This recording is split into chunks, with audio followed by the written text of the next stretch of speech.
Maybe if I was painting this as a full sheet, I could include things like that. But it's hard to do it on a half sheet. Now, sometimes you do get little watermarks and things. One of the nice parts about some of the paints that we're using is that they are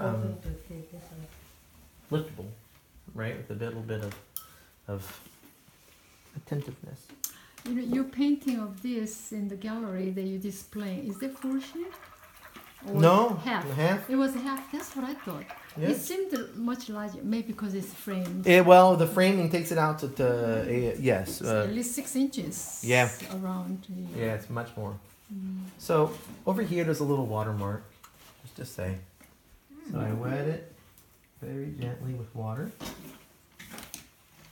This is a cheap brush that I mutilated. Oh. I chopped off the end of it. It was past its prime. I gave it a second life. Bristle brush? Is it a bristle? Well, yeah, it was a little synthetic. I got one from, Michael's or something for $2. I chopped off the ends. Why? Because now it's super stiff. It's way down at the bottom of it. Now I can go in and very gently massage it. Oh, it's gone. And it goes away. And then I can gently daub it. And the little watermark's gone. It's not like a No. Sometimes... Not like a scrubber, huh? No, it's very delicate. The problem is that sometimes you do it too much and then you make a new mark. A new watermark. Yeah. Yeah. That's on the picture. I mean, not only that, they ruin paper. So... Yeah, it's clean. Like Yeah. this. Ever go over your paintings like with a dry brush, like a powder puff kind of brush? No, I've never done that. To what effect would it be? They say they smooth the edges together. Oh, you mean with water? No, Yeah. no, No. dry. Just a brush. Well, before you walk away from the finished painting, Yeah. it's going to be. And some Dry. does that. Even John Salminen, he brushes with a soft brush Yes. to But it's smooth. when it's wet. Yeah, when it's a little bit. When it's a little bit, not so wet, wet, but No, Because I otherwise haven't. You'd be moving your paint, but I have done things like paint this and then paint over the entire sky with water. Delicately. And then, and what does it do? Re-wets it? So you It can- doesn't much, no, because the paint, it'll lift a bit of it off. It softens some of the edges. So I actually have done that as a very light tea mixture of ultramarine blue and burnt sienna. Really, really delicate amount, just like dirty water. And I've done it in some areas, and then in pure water in other areas. I want to mute an area, right? I want to soften the clouds. So in the gallery, I have a painting called, a big full sheet painting. Well, it's not there now. When I go back in on the 23rd and the 24th, that'll be not this coming weekend, but the next one, I'll bring in extra paintings with me because I get to man the gallery for the weekend. And I'll bring in these larger full sheet paintings. One of them is called Hanalei Tarot Fields. And in that painting, I wanted to soften the whole sky. So I came in with dirty water, and after I had painted all these beautiful clouds, they're too crisp, and I wet the whole damn thing down. Dirty water? The dirty water, and it just gently softened and recessed them. And then I painted the foreground hard and crisp and dark. Yes, I have seen people take this and glaze over the entire thing, like Sergei Temirov. Yeah, Lincoln's. He paints landscape, and at the end, he get dilute the neutral tint and then brush over. Sure. I've seen it done also with like a pale magenta, all for the sky, and then the whole Really? thing this will become a purple. It's like glazing. It is exactly glazing, Yeah. just globally. Then basically, like up here, I might have a tiny bit of yellow, just for the sake of something, and it would descend down into a magenta. Yeah, you could do it. It'll change the colors. The whole mood. Its whole mood is different. There's no highlights anymore.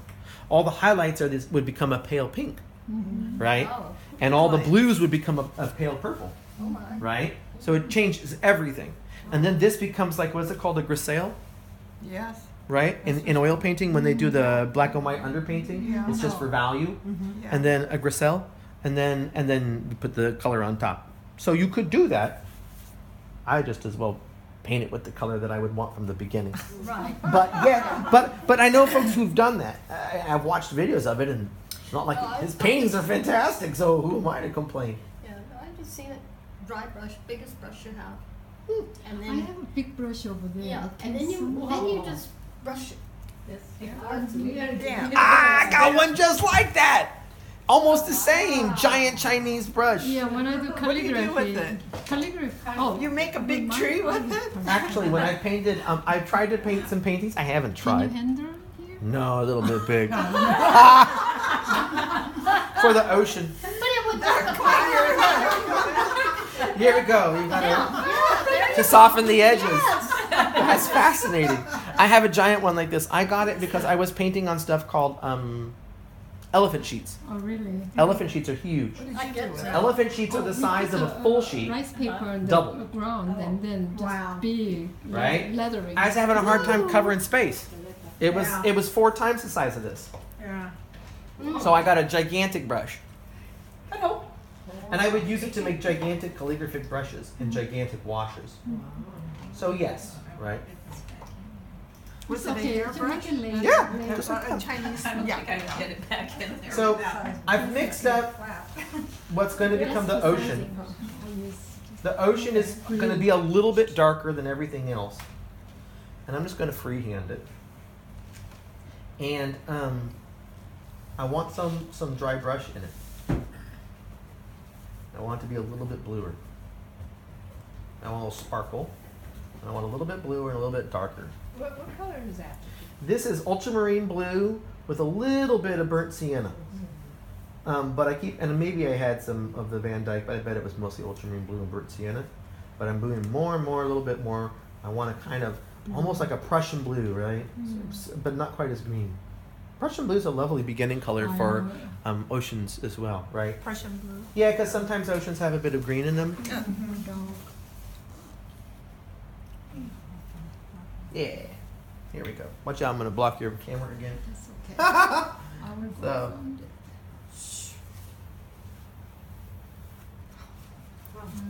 Pretty good. And then I'm going to lift.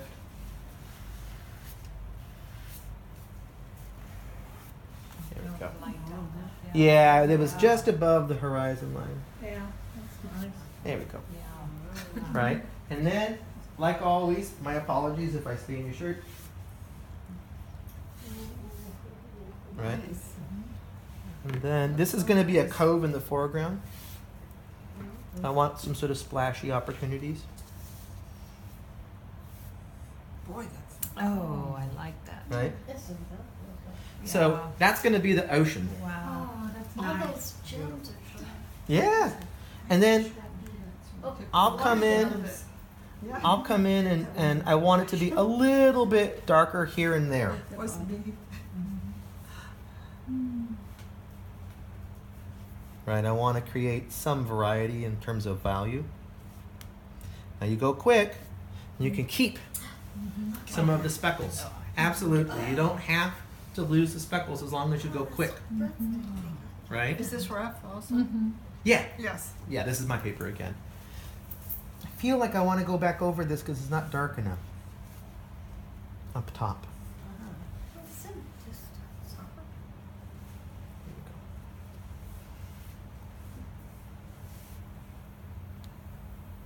Yeah, a little sparkle in the water.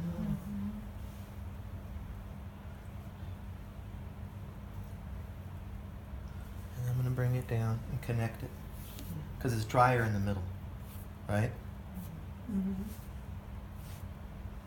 There we go. A little bit darker. Yeah. We had this problem last time. I remember. I took your critique. It was legit critique. So, and then from here, if we want to make the landmass, I come back to the same question, which is, what kind of edges do I want? I want hard edges and I want soft edges. I want hard edges, it's land for me, right? So I have to go and dry it again. If I want to soften an edge and I want control, like I did on the clouds, what would I do? Dry it all, then come in, paint my landmass, and then soften the edge. Right? Kiss the edge with a little bit of water on the side of the brush, and you'll get a little something organic that'll soften the edge. So just like I did up on the clouds, just like I did on the marshland, just like I did on the tree, right? When we start to get gently more sophisticated paintings in terms of composition, then we need to think of other ways of controlling our edges. And the way we do it is to subdivide the painting out. And the truth is, how do you find that out? Usually by messing up, right? It's just the truth. You paint it and you think, well, damn it, I wish that edge had been controlled. How you got to figure out, how am I going to separate this out so that I can control it next time? I've painted this a number of times, so I'm prepared for the mistakes because I've made them, right? But if you're painting something else and you paint the barn and it suddenly explodes, it's all dribbly, right? I got that one too. Then, I guess I do make some sounds. Then you need to know ahead of time, right? Oh, okay, that didn't work last time. And and it's funny. It's like you need to have technique if you want to make art, right? You do. You need to have technique. But once you have it, nobody cares. Because all they care about is that you're able to make the painting and communicate what you want to communicate. So if you've got good technique, it's like, that's nice. But if you don't have good technique, you can't even express what you want to express. So yeah, in the beginning, it's all about logistics. Like, how do I make that cloud? And I don't want it to make it green anymore. Or whatever it is that you're trying to control. It's just about controlling your tools and controlling your shapes. But then you can get to the point where you don't have to work so much at controlling the tools and the technique, and then you can talk about, this would be a more beautiful and interesting image if I had my land over here instead. And you're talking about composition instead, right? But in the beginning, yeah, you got to have the technique so that you can forget about it. So I'm going to dry this bottom part, and then we'll put in the land.